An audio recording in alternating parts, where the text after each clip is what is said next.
Hello mga tropa! Magandang hapon po sa inyo. So, ako yung camera girl ni Daddy. So, ako may hawak kayo ng camera. So, alam niyo po ba mga guys or mga tropa? Hapon na naman po. So, it's time to feed the mga roaster na naman. Yung mga manok panabong ni Daddy. So, alam niyo ba nakawawa yung mga manok niya? Alam niyo ba kung bakit? Tingnan niyo naman. Wala nang pagkain. So, ayun. So, kawawa sila. Oh my God, napaka-haggard ko na. Kakagaling ko lang kasi ng school, guys. So, it's time to vlog na. So, let's go. Pupuntahan na natin yung may-ari ng manuka na ito. Let's go! Ayan na nga, ayan na nga. Ay, so kararating ko lang. Good afternoon. Ayan, good afternoon sa inyong lahat. At kararating ko lang mga tropa, sakto. Kararating ko lang, sakto. Hindi ko lang namalayan. Nagbablog na pala si Jamela. The camera girl. What's up, guys? At alam mo ba, kawawa na yung mga manok natin kasi Oh my Wala na. God, wala na silang food. so galing pa tayo ng bayan para bumili ng patukan nila. Pero ngayong araw hindi tayo magbibigay ng pagkain sa kanila dahil may binili tayo kasi ngayong araw umpisa na ng priming para sa ganon i-ready natin yung mga inahin natin. Yung mga inahin natin saka yung mga broodcock natin. Yan, para sa ating breeding season. Yan, so yun, start na tayo ng priming mga tropa. At dahil mag-uumpisa na tayo mag-priming, mag-uumpisa na naman ang ating camera girls. Yan! Hello! So, dito tayo mga list ng isa-shoutout natin, guys. So, kung gusto niyo magpa-shoutout sa maganda nating camera girl, charot, joke lang. So, eto, first we start with Jester Caburian. So, shoutout po sa inyo. Email Golbat, shoutout po. And then, shoutout po kay RJ, hello. And kay Fidel Rosario, shoutout po. And then, we have Robert Jensen to. So, shoutout po sa ating lahat. So, anong masasabi mo sa mamanukan natin? Masasabi ko lang ay Kawawa na. matataba sila pero wala silang pagkain. Charot, meron na. So, ayan. So, ito mga tropa. Yan. Ayan yung sinasabi ko. Ayan siya. Oh, may egg na. Ayan. So, nangingitlog na silang pusa. Oh. Nangingitlog na silang pusa, kaya yan yung sign na talagang kailangan nating silang i-ready para sa priming season. So, breeding season pala, sorry. So, gagawin natin, hindi muna tayo magpapakain ngayong hapon. Tapos, ang gagawin natin is purga. First day ngayong araw, purga. Second day, ligo. Tapos, pahinga ng isang araw. Tapos, bacterial flushing. Tapos pahinga ng isang araw, tapos anong tawag doon? Vitamins na. So magpa-priming tayo. So isang buwan yung priming natin. So ganun katagal mga tropa, kaya ayaw ko na itong patagalin, kaya sasimulan na natin ang ating priming. Ayan. So nakita nyo mga tropa kanina, meron tayong biniling patuka. Guys, so ito. Kasi ubos na yung mga patuka ng mga alaga natin, kaya ayun, napabili tayo ng wala sa oras. So meron tayo dito binili mga tropa. Ito. So yung mga binili natin na pang priming natin. So meron tayo dito ano ba itong mga nabili natin. Yan. So start na ng priming ng ayun na. So meron tayo dito, ito yung pinangpupurga natin. Ito yung astig na capsule. So ito yung ginagamit natin ng pang purga mga tropa. So yan, dalawa yung binili ko. Yan. Tapos ito naman yung pang bacterial flushing natin, Primoxil 550. Yan, Primoxil 550. So bali tatlo yung binili ko mga tropa kasi hindi lang naman lahat, hindi naman yung mga broodcock sa mga broodhen lang ipapriming natin, kundi pag ganun kasi ng katapusan ng buwan, lahat sila pupurgahin natin. Yan, so pakita muna natin itong mga nabili natin. So mayroon tayo dito yung ito na yung ginagamit ko kasi mga tropa. 5 kilos lang to na developer para sa mga sisiw natin. Tapos ito naman yung ating inner tone. Ayan, yung inner tone natin para sa mga broodcock natin o saka mga stag. Ayan, ito yung pinang binibigay natin patuka. Tapos ito naman yung Gallimax 2 Plus. Yan, Gallimax 2 Plus para sa mga naka-range natin. So yan yung mga ginagamit nating patuka. Yan, so yun mga tropa, no. So ngayon magpupurga tayo, kaya ibibigay natin itong astig. Ayan. Pero hindi lang sa mga stag natin, kundi pati na rin dito sa mga broodhen natin. Yan, sa mga polit natin, lahat sila papurgahin natin. So magsisimula tayo mga tropa dito sa mga broodcock natin. Tara, so isa-isahin natin. So ito yung ating sweater mga tropa. Yan. Ganda oh. Ganda naman ng broodcock natin na to. So yan oh, pulang-pulang mukha. Makita nyo naman, alagang-alaga mga tropa.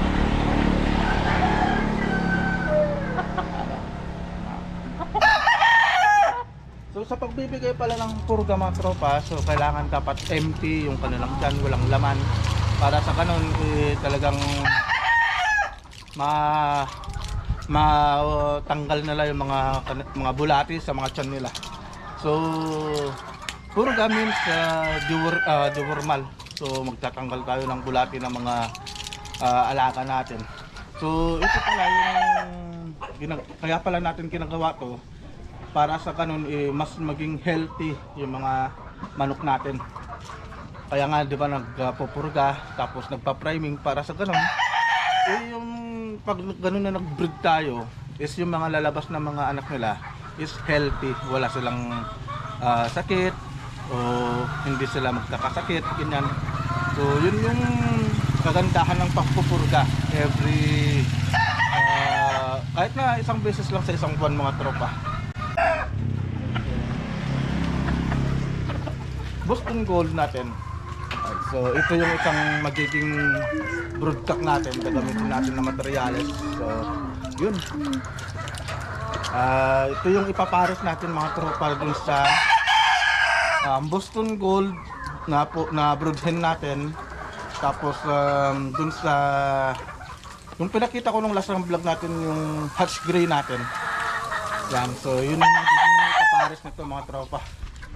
Ano yan? Sila nawa? Yan yung mga tropa natin.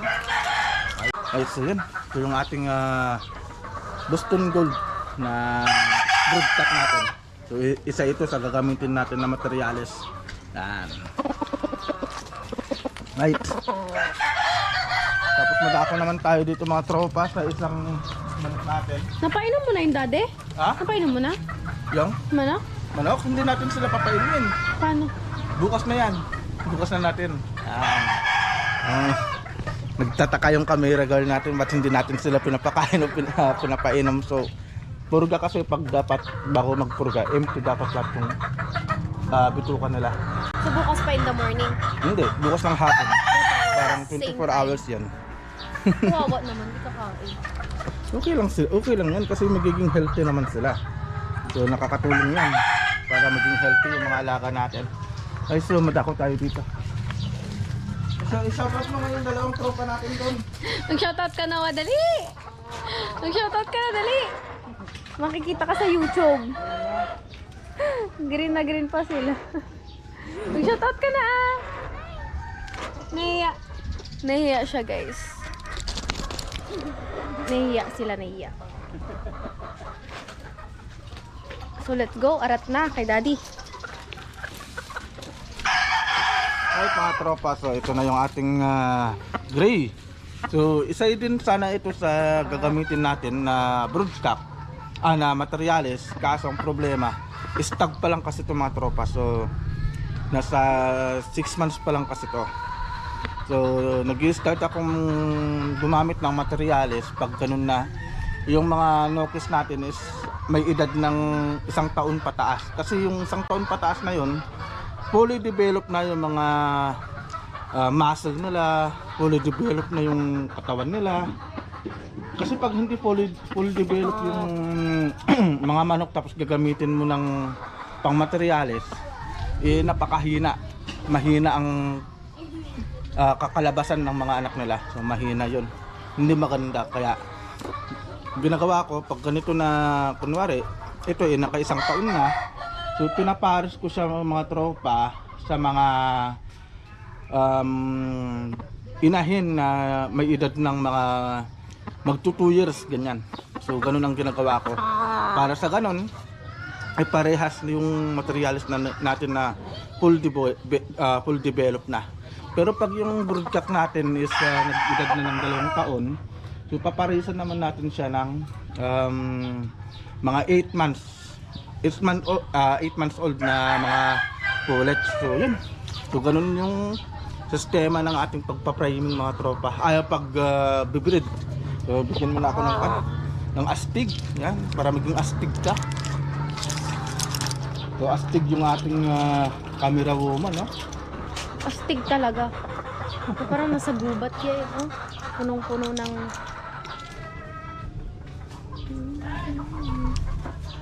Dami ko pimples, guys. Right mga tropa, so yun yung mga gagamitin natin na mga broodcock na pang materials natin. So dito naman tayo mga tropa sa mga brood hen natin. Right, so madako tayo dito sa mga inahin natin. Right, so uunahin natin yung pinakamatanda sa kanila. Pinakamatanda.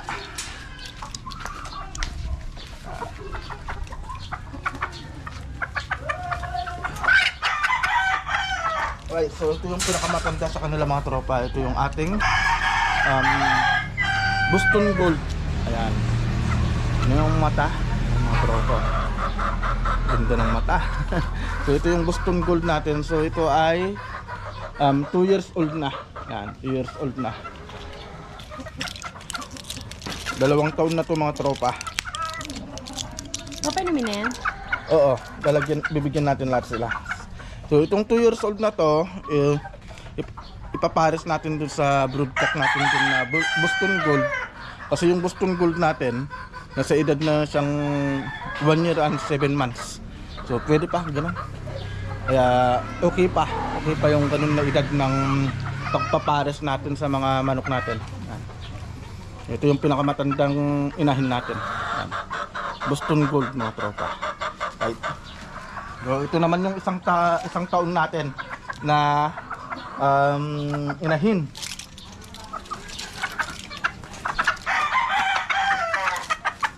Right, so ito yung ating sweater. Ayan mga tropa. Tignan nyo yung mukha. Diba? Mata. Tapos yung sukat. Ayan. So ito yung ating sweater mga tropa. Sweater. So ipapares natin to dun sa broodcock natin na sweater. Ayan o. So nakita nyo naman yung broodcock natin high station, medium to high station. Tapos itong inahin natin is medium. Ayan, medium lang yung sukat. Ayan. So ganun yung pagpapares natin sa mga materials natin mga tropa. Yan. Right, so madako naman tayo dun sa mga bata.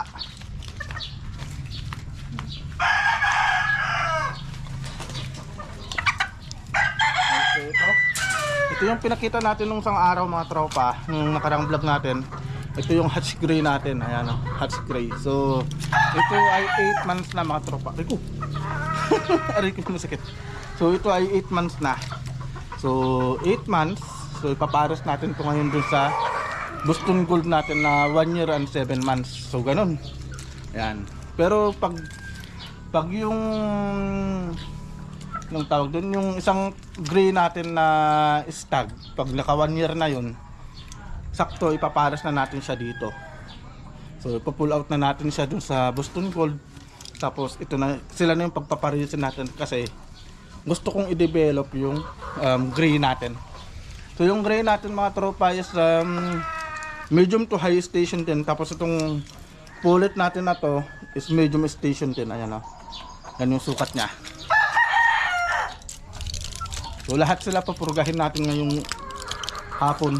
Tapos wala silang tubig, walang pagkain. Kasi bukas pa ng hapon natin sila papakainin. Tapos bukas pala ng umaga, wala tayo mga tropa. Paligo tayo. Yan. Yun. So yun yung mga materials natin na gagamitin natin for breeding. Tapos ganito yung ginagawa natin. So unang araw ng priming is magbibigay tayo ng dewormal. Ayan, astig, pang purga. Tapos bukas paligo. Tapos rest day. Tapos susunod na araw is bacterial flushing. Right, so ganun lang mga tropa yung pag-uumpisa natin ng pagpa-priming. Ayan, so yan yung mga materials natin gagamitin sa pag-breed. At dito na rin matatapos ang ating vlog mga tropa. At abangan nyo ang ating susunod na vlog para sa priming natin. Alright, so see you sa next na vlog natin mga tropa.